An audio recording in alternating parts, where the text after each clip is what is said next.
With a population of 200 million people, from 1960 till now, Nigeria generates less than 20,000 megawatts. International standard requires about 200,000 megawatts for 200 million people. That's less than 10% of what is required to have proper productivity. It gives you an indication of why we are in such a precarious economic situation. Successive governments have made different attempts aimed at ameliorating the power situation in Nigeria. From the military era and even in the civilian era, say from 1999 up till now, we've initiated different schemes with different levels of result achieved. But the crux of the matter is that our power system is still a far cry. If you look at the Nigerian energy landscape as at today, we rely mostly on gas-fired plants. That in itself wouldn't have been much of a problem because you'd say Nigeria is a country that possesses large gas deposits. But between where the gas is produced and where the gas is utilized, I think that's where the problem lies. We have a lot of vandalism. We have a lot of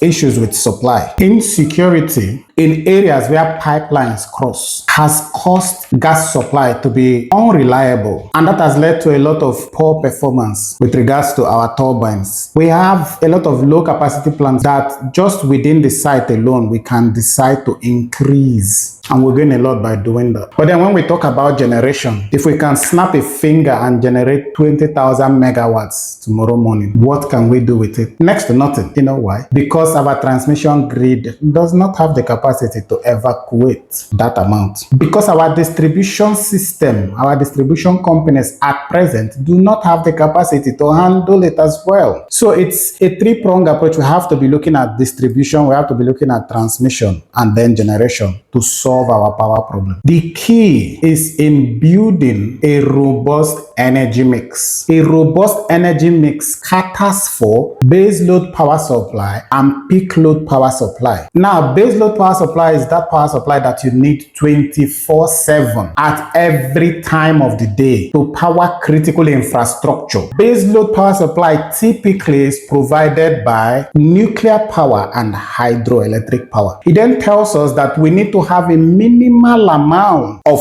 nuclear power and hydroelectric power, these ones that are available round the clock. We need to have that in our energy mix. Peak power supply can be satisfied using gas, using renewable energy sources like wind and solar. You'll agree with me that solar, you can harvest solar directly during the day. Wind, you can have both day and night. But because of the fact that you cannot control these sources as much as you can control hydro with your dam and control nuclear with your rods, you cannot control these other sources. You have to take them when you get them. So you use them for peak supply. For you to have reliable power supply, we need a robust mix. We have a lot of dams in Nigeria that we can construct hydroelectric power plants. Hydro, nuclear, solar, wind, and gas. You know, the good news is that Nigeria has all of this. If you go up north, we have a lot of locations where we can mount wind turbines. We have a lot of space and a lot of sun, so we can use solar very easily in Nigeria,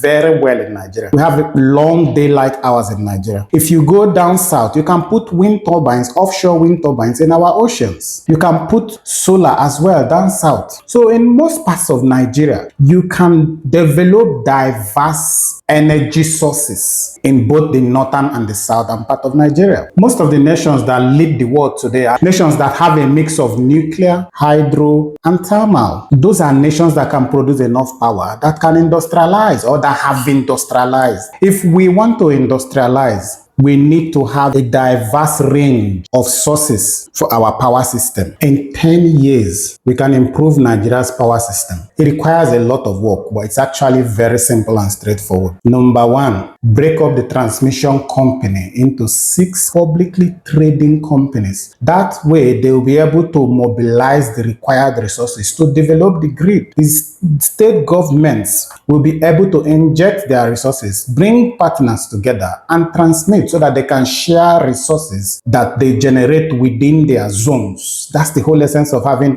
a zonal transmission grid system. 6 zonal transmission grids that will be interconnected, with the FCT having its own transmission grid independent as well. And then you come to distribution, break distribution down to state level. States license distribution companies and run distribution within their states independently, and then come to generation, bring in a robust energy mix, generate with nuclear, increase hydro dams, number of hydro dams, generate with solar and wind, generate for these distinct 6 regional transmission entities. Start building your nuclear energy plants now. Establish 6 nuclear power plant sites in the 6 zones where you are going to transmit. At least 1 plant site per zone. So the key is generate using a robust energy mix, transmit using 6